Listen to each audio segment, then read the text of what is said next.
ওই সন্ধ্যা হয়ে গেল, চা করিস নি, তুই এখানে বসে বসে ফোন ঘাটছিস, তোর কি কোনো জ্ঞান কাণ্ড বলে কিছু নেই? কেন আমি ফোন ঘাটছি, তোমার কি গা জ্বলে যেতেছে?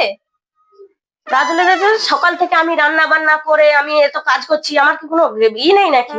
না আমাকে কি ভাবিসটা কি? কি ভাববো তোমার? কি ভাবিস কেন এখন তো তোমার কি ভাবিসটা কি বল? তুই ছোট বলে তুই রাজরানীর মতো হয়ে থাকবি নাকি? আর আমি মেজো বলে আমি সারাদিন খেটে মানে খেটে আমি ফোন ঘাটতেছি দেখে তোমার কি গা জ্বলে? হ্যাঁ জ্বলছে। তুমি আমার গায়ে হাত তুললে? তোকে মারবো না তো কি করবো? তুই ছোট বলে কি রাজরানীর মতো হয়ে থাকবি নাকি?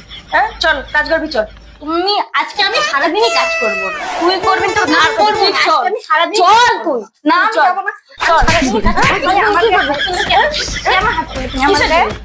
হ্যাঁ তুমি কিসের জন্য আমাকে কি ভাবিসটা কি? আমাকে কি ভাবিসটা কি বল? তুমি কিসের তুই জন্য ছোট আমার বলে তুই গায়ে হাত রাজরানীর মতো থাকবি, চল রান্না করবি। রাজরানী মানে তুমি আমি কিসের জন্য পারবো আমার না। গায়ে হাত- আমি সারাদিন রান্না করবো, তোকে তোকে বসে বসে খাওয়াবো নাকি? তুই ছোট বলে হ্যাঁ? কিসের জন্য আমার গায়ে হাত তুললে আগে বলো? তুই সারাদিন বসে আছিস, ফোন নিয়ে বসে থাকবি, আমি কি খাটবো না? আমি করবো না। আমি কি তো চাকরি না আমি কাজ করবো না। হ্যাঁ